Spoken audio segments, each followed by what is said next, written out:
بسم اللہ الرحمن الرحیم الحمد للہ رب العالمین الصلاة والسلام علی اشرف الخلائق اجمعین سیدنا و نبینا و شفیع ذنوبنا و طبیب نفوسنا حبیب الہ العالمین ابی القاسم محمد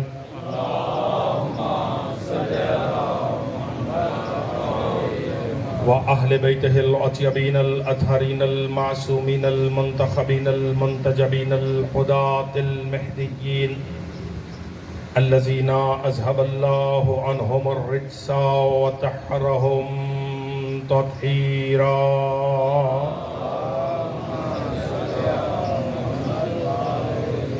واللعنة الدائمة الباقية على أعدائهم ومنكري فضائلهم وغاصبي حقوقهم أجمعين أما بعد فقد قال حق سبحانه وتعالى في القرآن الكريم وقوله الحق وهو أصدق القائلين بسم الله الرحمن الرحيم فالذين آمنوا به وعزروه ونصروه واتبعوا النور الذي أنزل معه وأولئك هم المفلحون صلوات بلند آواز سے محمد و آل محمد۔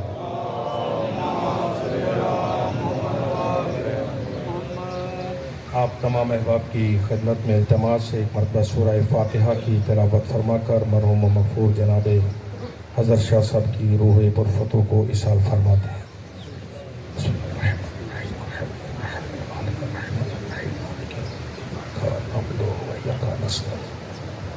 اهدنا الصراط المستقيم صراط الذين أنعمت عليهم غير المغضوب عليهم بسم الله الرحمن الرحيم قل الله أحد الله الصمد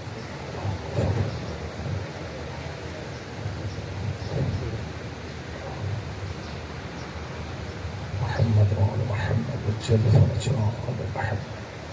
اپنی اپنی حاجات اور مرحوم و مغفور کے بلندی درجات ظہور امام میں تعجیل کے لیے صلوات بلند آواز سے محمد و آل محمد۔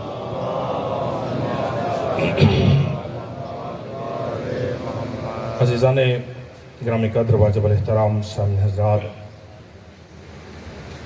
مجلس ترحیم ہے اور کتاب رحمت سے جس پیغام رحمت کا انتخاب کیا گیا ہے، اس آیت رحیمہ میں کائنات کے افراد بشر میں رزق رحمت کو تقسیم کرنے والے اللہ نے صاحبان اسلام و ایمان کے سامنے نجات کے کلیے کو بیان فرمایا۔ جتنے بھی احباب تشریف فرما ہیں اور شرف ہے کہ علماء کرام مجلس اعضاء میں تشریف فرما ہیں اور طویل گفتگو کا بھی میرا خیال وقت نہیں ہوگا۔ جتنے لمحے موجود ہیں میں چاہوں گا کہ گفتگو کچھ پیغامات کے ساتھ آپ کی خدمت میں ارسال کر سکوں۔ ذہن عالی میں یہ نقطہ محفوظ رہے بطور تمہید کہ اس کرۂ ارضی پر ہر فرد بشر جس امید پر زندہ ہے اس امید کا نام نجات ہے۔ جو کر رہا ہے، جو ہو رہا ہے، جو بھی عمل انجام پا رہا ہے، واحد ہدف اس کا یہ ہے کہ جب یہ عامل، جب یہ انسان، جب یہ مسلمان، جب یہ مومن خدا کی بارگاہ میں پہنچے تو اللہ کی بارگاہ میں منزل حساب و کتاب کے بعد اس کا شمار نجات پانے والوں میں ہو، برباد ہونے والوں میں نہ ہو۔ تو جو فرمائیے صاحبان آپ نے پھر غور فرمائیں گے، جو بھی شخص دنیا میں موجود ہے وہ اسی امید پر زندہ ہے کہ قیامت کے دن وہ فلاح پانے والوں میں ہو، نجات پانے والوں میں ہو، کامیابی حاصل کرنے والوں میں ہو، یا جملہ اس طرح بدل دوں تو میرے ساتھ محو سفر ہو جائیں گے آپ حضرات۔ ایک امید پر ہر شخص زندہ ہے کہ قیامت کے دن اس کا شمار اہل جنت میں ہو، اہل جہنم میں نہ ہو۔ توجہ فرمائی آپ نے۔ اب جب اس امید پر زندہ ہے کہ میرا شمار قیامت کے دن نجات پانے والوں میں ہو، تو پھر اس کلیے پر، اس ضابطے پر، اس قانون پر عمل کرنا ہوگا کہ جس پر عمل کرنے کے بعد صرف نجات کی امید نہ ہو، بلکہ یہ امید یقین میں بدل جائے کہ یہ یقیناً نجات پانے والوں میں ہے۔ رحمت فرما رہے ہیں صاحبہ؟ ہاں، جہاں بات تھوڑی مشکل ہو جائے پھر آپ اشارہ کیجئے گا، میں کوشش کروں گا اسے آسان کروں۔ یہ امید نجات یقین میں بدل جائے گی کہ یقیناً یہ شخص جو یہ کر کے آیا ہے، یہ ناکام ہونے والوں میں نہیں، یہ نامراد ہونے والوں میں نہیں، یہ برباد ہونے والوں میں نہیں، یہ اہل جہنم میں نہیں ہے، بلکہ جو یہ کر کے آیا ہے وہ یقیناً اہل نجات میں سے ہے، اہل فلاح میں سے ہے۔ یا اللہ، یہاں جتنے موجود ہیں اور جہاں تک آواز جا رہی ہے وہ سب کے سب اسی امید پر تو زندہ ہے کہ ہمیں نجات چاہیے۔ اب نجات کا کلیہ کس سے پوچھے کہ ہم کیا کریں کہ ہمیں نجات ملے، اور اس یقین کے ساتھ ہو کہ وہ امید نجات نہ دلائے بلکہ یقین کی منزل پہ گئے۔ پروردگار کہاں جائیں؟ ایک دروازہ جو تو نے کھولا، یہاں اسی دروازے پر بیٹھنے والوں نے کم از کم 73 دروازے اور کھولے، اور جس بھی دروازے پر گئے ہر دروازے والے نے یہ کہا کہ مجھے مان لو یہاں نجات ہے، اگر وہاں گئے تو وہاں ناکام ہو جاؤ گے۔ پروردگار، اور پھر وہ بھی جو نجات کی بات کر رہا وہ بھی یقینی بات نہیں کر رہا، وہ بھی حتمی بات نہیں کر رہا، وہ بھی کہہ رہے کہ یہ کر لو شاید کہ تمہیں نجات مل جائے۔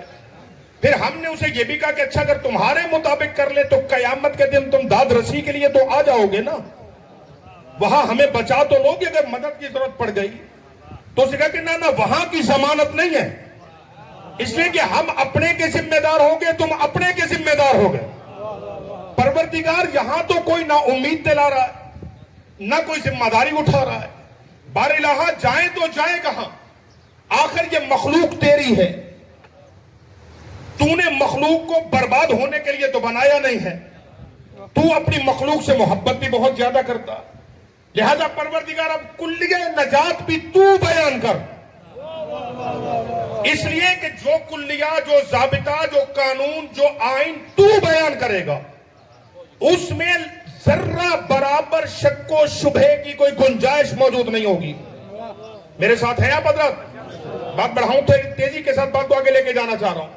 پروردگار کلیہ نجات تو بیان کر، اس لیے کہ نجات دینے والی تیری ذات ہے، قیامت کے دن حساب و کتاب کا مرحلہ تیرے پاس ہے، مالک یوم الدین کا دعوے دار تو ہے، تیرے علاوہ کسی کے پاس کوئی اختیار وہاں موجود نہیں ہوگا، اور اگر کوئی مختار سامنے آئیں گے بھی صحیح تو وہی ہوں گے جن کے پاس تیرا دیا ہوا اختیار موجود ہوگا۔ پروردگار تو کلیہ بیان کر تاکہ کسی کو شک و شبہ کی گنجائش نہ رہے۔ تو اللہ نے سورہ مبارکہ الاعراف میں نجات کے کلیہ کو بیان کیا۔ میرے ساتھ چل رہے ہیں آپ حضرات؟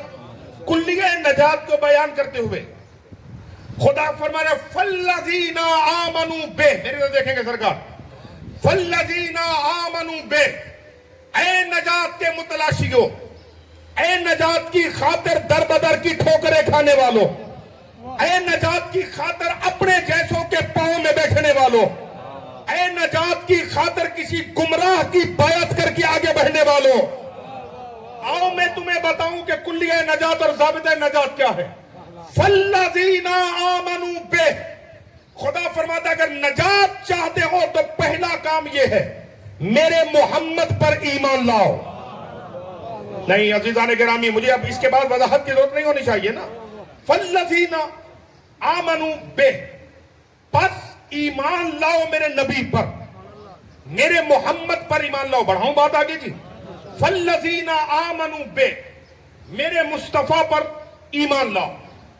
یا اللہ ایمان لے آئے, اس کے بعد عزروہ ہو, کا فقط ایمان کافی نہیں ہے, میرے محمد کی عزت کرو. تھکیں گے نہیں سرکار. عزروہ, میرے مصطفیٰ کی عزت کرو. یا اللہ عزت بھی کی کافی کا نہ, ناصرو ہو, جب یہ تمہیں مدد کے لیے بلائے تو اس کی مدد کرو. اللہ اکبر. وناصرو ہو, اس مصطفیٰ کی مدد کرو. یا اللہ ایمان بھی لے آئے, عزت بھی کی, جہاں بلایا وہاں مدد بھی کی. اب کافی کا نہیں. وَاتَّبَعُوا النُّورَ الَّذِي أُنزِلَ مَعَهُ, اور اتباع کرو اس نور کی جو محمد کے ساتھ ساتھ نازل ہوا. اللہ اکبر. اور اتباع کرو اس نور کی جو مصطفیٰ کے ساتھ ساتھ نازل ہوا. اولئک هم المفلحون. اگر تم میرے نبی پر ایمان لے آئے, تم نے میرے نبی کی عزت کی, تم نے میرے نبی کی مدد کی, اور تم نے اتباع کیا اس نور کا جو محمد کے ساتھ ساتھ رہا, تو پھر تمہیں نجات کی امید نہیں ہے.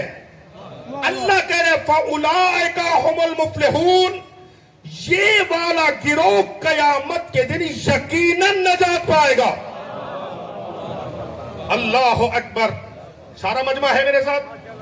تو عزیزان گرامی قدر, اس گرم ماحول میں میں آپ کی خدمت میں جو پیغام عرض کرنا چاہ رہا ہوں, عرفان رسالت, عظمت رسالت, عزت رسالت, یہ اپنے جیسوں سے نہیں پوچھو. مصطفیٰ کی عزت کیا ہے, جو حکم مجھے دیا کہ میں اسی کی طرف بڑھنے جا رہا ہوں. آج کسی کی حرزہ سرائی کرنا کہ فلاں رسول اللہ کو مانتا ہے فلاں نہیں مانتا ہے, یا ہم غریبوں پر تان و تشنی کے بازار گرم کرنے کہ ان شیعوں کے ہاتھ تو بس 12 امام ہی ہیں, یہ رسول اللہ کو تو مانتے ہی نہیں ہیں. میرے بھائی, آج کے اس ترقی یافتہ اور علمی دور میں ان جیسے کھوکھلے نعروں کی کوئی اہمیت نہیں ہے. ذہن عالی میں رکھنا, یہ 12 ہم نے بنائے نہیں ہیں, یہ 12 ہمیں محمد دے کے گیا ہے. توجہ فرمانے, یہ 12 ہم نے, یہ 12 کا سلسلہ ہم نے بنایا نہیں ہے, یہ 12 ائمہ کا سلسلہ ہمیں رسول گرامی قدر صلی اللہ علیہ وآلہ وسلم خود اپنے دست نبوت اور زبان رسالت سے عطا فرما کے گئے, جنہیں ہم نبی کی وجہ سے مانتے چلے آ رہے ہیں. میں بہت کچھ کہہ رہا ہوں, جنہیں ہم نبی کی وجہ سے مانتے چلے آ رہے ہیں. تو عزیزان گرامی, رسول گرامی قدر کی عزت, عظمت, بزرگی, شرف, جلالت, کمال, یہ اپنے جیسوں سے نہیں پوچھو, بلکہ عزت رسالت اگر پوچھنی ہے تو پھر 2 سلسلوں کے علاوہ تیسرا سلسلہ کوئی موجود نہیں ہے. دونوں اپنے بزرگان کی موجودگی میں یہ جملہ توبہ کی سرزمین پہ بسنے والے غیور مومنین کے سپرد کرنے جا رہا ہوں. آج سے بھائی دعاؤں کا طلبگار ہوتے, 2 سلسلوں کے علاوہ تیسرا سلسلہ عزت رسالت کے لیے موجود نہیں ہے. محمد کی عزت کیا, یا قرآن سے پوچھو کہ نبی کتنا عزت دار ہے, یا پھر ابو طالب کے شریف خون علی سے پوچھو کہ سرکار مصطفیٰ کی عزت کیا ہے. اللہ اسی عزت کو بیان کرتے فرمایا فَالَّذِينَ آمَنُوا بِهِ, نجات چاہتے ہو تو پہلی شرط یہ ہے میرے محمد پر ایمان لاؤ. عجیب مرحلہ فکر ہے عزیزو, کہ اللہ نے یہاں پر یہ نہیں کہا کہ مجھ اللہ پہ ایمان لاؤ. فَالَّذِينَ آمَنُوا بِهِ, میرے محمد پر ایمان لاؤ. یعنی اگر تم نے اللہ کو مانا اور مصطفیٰ کو نہیں مانا تو توحید تمہیں کوئی فائدہ نہیں دے گی. فَالَّذِينَ آمَنُوا بِهِ, ایمان لاؤ میرے نبی پر. عَزَّرُوهُ, اب ایک ایک شرط لگا کے اللہ بہت ساری چیزوں کو نکال رہا ہے. ایمان کی بات کر کے اللہ نے غیر مومنین کو خارج کر دیا کہ جو میرے محمد پر ایمان نہیں لائے انہیں توحید کوئی فائدہ نہیں دے گی، انہیں اللہ کی بارگاہ میں سجدہ کرنا کوئی فائدہ نہیں دے گا۔ اب کوئی کہے مولانا کمال ہو گئی، آپ جذباتی بات کر رہے ہیں، ہم اللہ کو سجدہ کریں اور نبی کو نہ مانیں تو سجدہ کوئی فائدہ نہیں دے گا۔ آپ کو یاد نہیں ہے وہ تھا نا ایک میرے ساتھ اگر سفر کر رہے تھا نا ایک، یہاں نہیں تھا، کہاں تھا؟ بس میں ملائکہ میں تھا، اس نے چھوٹا موٹا سجدہ بھی نہیں، 6000 سال کا لمبا سجدہ شیطان نے اللہ کو کیا تھا، یعنی پیشانی رکھی 6000 سال اس نے پیشانی اٹھائی نہیں، اتنا لمبا سجدہ اس نے اللہ کو کیا۔ وہ جسے مسجود مانتا تھا اسی مسجود نے کہا کہ آدم کو سجدہ کر، اسی نے کہا آدم کو سجدہ کر۔ جب ابلیس نے آدم کے سجدے کا انکار کیا تو اللہ نے اپنی بارگاہ میں کیے ہوئے سجدے کو بھی آنن فانن ضائع کر دیا کہ ابلیس یہ بھی اٹھاؤ لے جاؤ، ہمیں تمہارے سجدے کی ضرورت نہیں ہے، ہم تو عبادت بھی چاہتے ہیں تو اپنی مرضی کی چاہتے ہیں۔ تو اگر آدم کی مخالفت میں آنے والے ابلیس کا 6000 سال کا لمبا سجدہ آنن فانن ضائع ہو سکتا ہے تو پھر جو محمد کی مخالفت کر کے آگے بڑھ رہا ہے، پھر جو رسول گرامی قدر کی مخالفت کر کے آگے بڑھ، ناراض تو نہیں ہوگے میرے عزیزوں؟ فَالَّذِينَ آمَنُوا بِهِ، پس ایمان لاؤ میرے نبی پر، میرے نبی پر ایمان لاؤ۔ یا اللہ ایمان لایا ہے، ہم نے اپنے قوم قبیلے آباء و اجداد کا دین چھوڑ دیا، تیرے نبی کا محمد رسول اللہ پڑھا، ہم نے کلمہ پڑھ لیا تیرے نبی کا۔ توجہ فرما رہے ہیں؟ اور ذہن عالی میں رکھیے گا، میں رسول گرامی قدر کے وجود اطہر کی طہارت پہ کیا بات کروں۔ کاش کہ مسلمان نام محمد کی طہارت کو سمجھیں۔ نہیں، لفظ گزر رہا ہے میرے عزیزوں، اور پرانے چہرے تشریف فرما ہے، کوئی نیا چہرہ آپ کے سامنے گفتگو نہیں کر رہا ہے۔ 2 سال سے وہی مومنین جو محرم کی مجالس سن رہے ہیں یہاں پر، لوگ وجود مصطفیٰ کی طہارت کو کیا سمجھے کہ نام مصطفیٰ کی طہارت۔ مذہب جعفریہ کے دونوں متدین علماء کرام تشریف فرما ہے، آپ کے ہاں فقہ کے باب میں مطہرات کی بحث میں کافر کی طہارت کا باب موجود ہے کہ کفر سے اسلام میں آئے تو کیا کرے، کہ کافر نجس العین ہے، حتیٰ کہ اس کا پسینہ بھی نجس ہے، اگر گیلا ہاتھ کسی کو لگا دے کپڑے نجس ہو جائیں گے، جسم کو ہاتھ لگائے جسم کا وہ حصہ نجس ہوگا جہاں کافر کی رطوبت پہنچی ہے۔ اب یہ جو ابھی کافر تھا، اسے کسی نے متوجہ کیا، رگے ایمان پھڑک پڑی، دل میں نور ایمان روشن ہوا، اس نے زبان پر کلمہ رسالت اور کلمہ اسلام کو جاری کیا۔ ادھر اس نے کہا کہ اشہد ان لا الہ الا اللہ وحدہ لا شریک لہ واشہد ان محمدا عبدہ ورسولہ۔ آصف میں توجہ چاہ رہا ہوں آپ جیسے عزیزوں سے، ادھر اس نے سرکار اپنی زبان پر محمد رسول اللہ جاری کیا۔ وہ شریعت جو کہہ رہی تھی کہ اس کا پسینہ نجس ہے، وہ کہتی تھی سینے لگا لو یہ تیرا بھائی ہے۔ ہائے ہائے، میرا لفظ ہی گزر گیا میرے عزیزوں، میں کیا کہہ گیا ہوں۔ ابھی جو رانا صاحب قبلہ ابھی شریعت کہہ رہی تھی کافر ہے، اس کے پسینے سے بچنا، تیرے کپڑوں کو لگ گیا نماز نہیں پڑھ سکو گے۔ ادھر اس نے رسول گرامی قدر کا نام اپنی زبان پہ جاری کیا اور لفظ محمد رسول اللہ پڑھا۔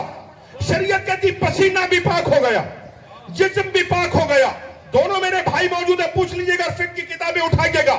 شریعت نے کہا کہ کلمہ پڑھنے کے بعد اسی اب غسل کرنے کی ضرورت ہے کہ کیا ایک غسل کرے پاک ہوگا، کہا نہیں، ادھر نام محمد لیا، ادھر پسینہ بھی پاک، ادھر جسم بھی پاک۔ ارے کبھی تو مفتیوں کے سر پہ قرآن رکھ کے پوچھو کہ تم نام محمد لے کے پاک ہو جاؤ، اور جنہوں نے محمد کو پال کے جوان کیا وہ کافر ہو گئے۔ اللہ اکبر۔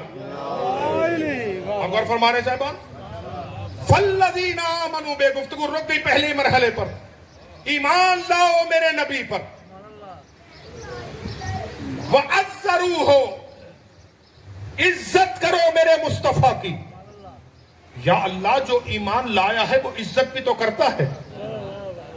توجہ ہے یا نہیں؟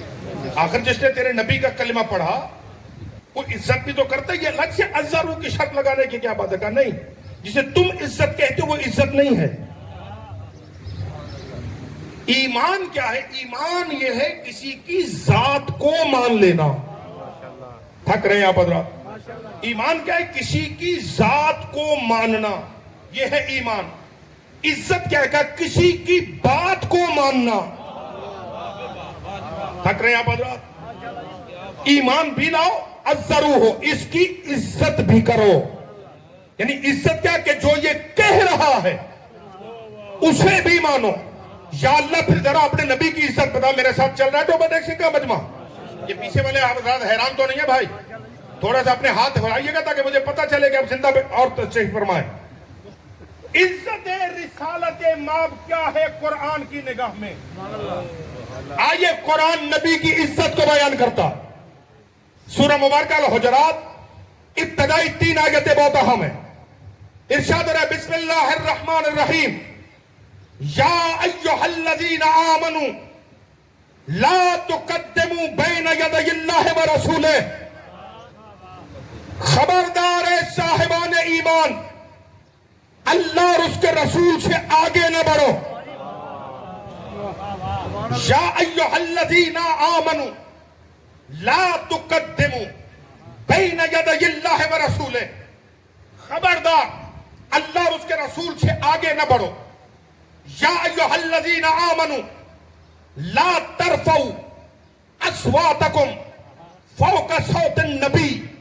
خبردار اپنی آوازوں کو نبی کی آواز پہ بلند نہ کرو. قرآن عزت بتا رہا ہے نبی کی عزت کیا ہے. ساتھ ہے میرے بتا. یا ایھا الذین آمنوا لا تقدموا بین یدی اللہ ورسولہ. خبردار اللہ اور اس کے رسول سے آگے نہ بڑھو. خبردار نبی کی آواز سے اپنی آواز کو بلند نہ کرو. خبردار میرے محمد کو ایسے نہ بلاؤ جیسے اپنے جیسوں کو بلاتے ہو.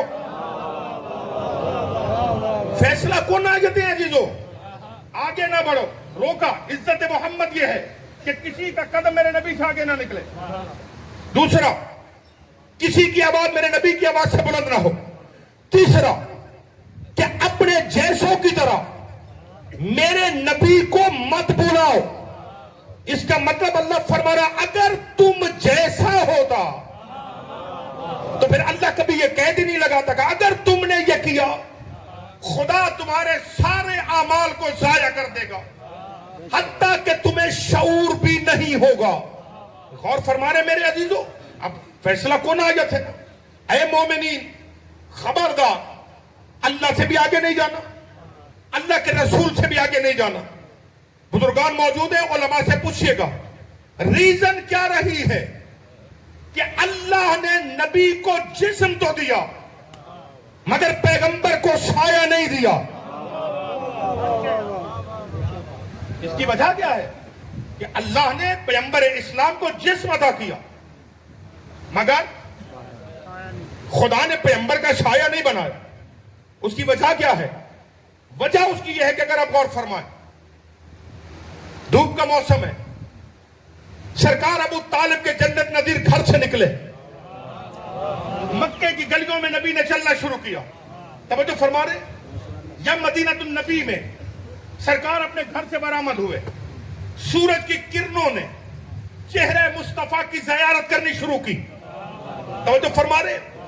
پیغمبر نے رخ پھیرا، کرنیں پیغمبر کی پشت مبارک پر پڑی. یا جملہ بدل دوں، سورج کی کرنوں نے زمین پر آ کر شمس نبوت کی مہر نبوت کا بوسہ لیا. تھک گیا حضرات گرامی. مہر نبوت کا بوسہ لیا. اب چونکہ پشت پر جب سورج کی کرنیں پڑی تو اگر نبی کے جسم کا سایہ ہوتا تو پھر سایہ کہاں ہوتا؟ بولے سرکار تو بزرگان بیٹھے ہوئے بھئی سایہ اگر یہاں پشت پر سورج پڑے اور نبی کے جسم کا سایہ ہوتا تو پھر سایہ کہاں ہوتا؟ بولے تھوڑا میرے سے، کہاں سایہ ہوتا؟ آگے اللہ کی غیرت نے یہ گوارا نہ کیا کہ محمد کا سایہ بھی محمد سے آگے چلے. ہائے ہائے، اللہ کی غیرت نے یہ گوارا نہیں کیا کہ نبی کا سایہ بھی نبی سے آگے چلے.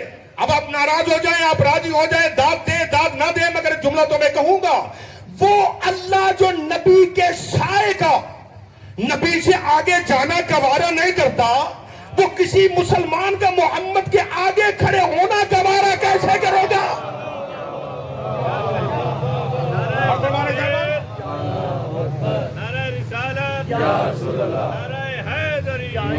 اللہ اکبر. اگر سورج کی کرنیں مہر نبوت پہ پڑیں تو سایہ بنے گا آگے. اللہ نہیں چاہتا کہ میرے نبی سے نبی کا سایہ بھی آگے بڑھے. اگر نبی پاک کا رخ انور ہو سورج کے روبرو اور سورج کی کرنیں پڑے چہرے نبوت پر تو سایہ کہاں بنے گا میرے عزیزوں؟ سایہ بنے گا پیچھے. اب جس کی جو عقیدت ہے میں دیکھوں گا کہاں تک میرے ساتھ سفر کریں گے. چہرے پر کرنے پڑے، سایہ بنے گا پیچھے. پیچھے ہیں نبی کے صحابہ. اللہ کی غیرت گوارا نہیں کرتی کسی مسلمان کا قدم نبی کے سائے پہ آئے. تھک رہے ہیں آپ حضرات؟ اب مجھے اسی منظر پر تو تاریخی جملہ کہہ کے آگے بڑھنا ہے.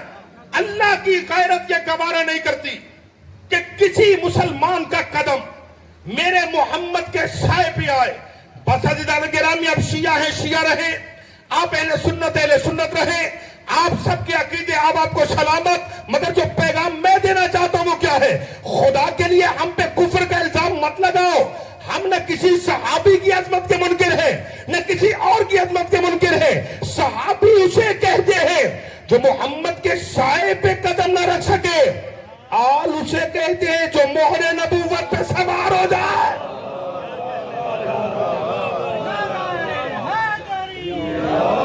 اللہ اکبر. صحابی پیمبر اسے کہا جاتا ہے جو پیمبر کے سائے پر بھی اپنے قدم نہ رکھ سکے. آل پیمبر انہیں کہا جاتا ہے جو مہر نبوت پر سوار ہو جائیں. اور جائیے عزیزان گرامی، تاریخ کا کھلا چیلنج ہے. تاریخ میں نبی کو اٹھانے والے ملیں گے. میرے عزیزوں، مجھے ان جملوں پر آپ کی توجہ چاہیے. جائیے اور تاریخ کے اوراق کو کھنگالیے. تاریخ کا ایک معمولی طالب علم ہونے کی حیثیت سے چیلنج کے طور پہ یہ جملہ کہہ رہا ہوں.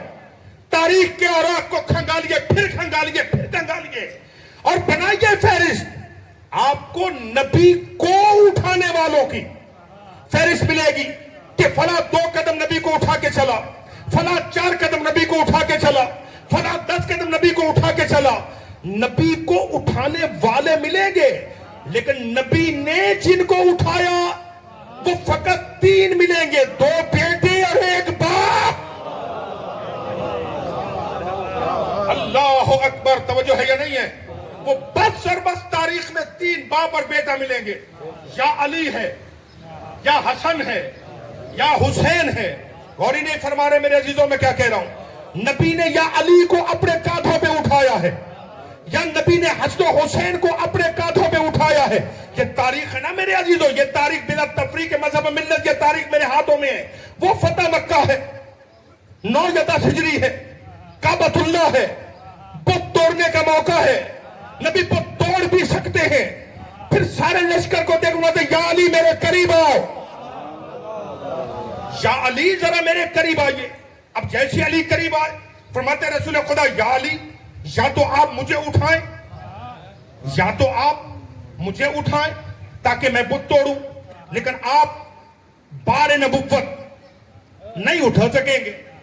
پھر ایسا کر تو میں شانے جھکاتا ہوں، آپ میرے کاندھوں پہ سوار ہو اور آپ بتوں کو توڑیں. اب کس کس کے خاندان میں کیا کیا رواج تھا مجھے نہیں پتا ہے، لیکن چونکہ علی کے گھر میں کبھی کسی بت کی پوجا نہیں کی گئی تھی، اسی لیے نبی نے بت توڑنے کے لیے علی کا انتخاب کیا. یا علی آؤ، میں آپ کو اٹھاتا ہوں، آپ بتوں کو توڑیں.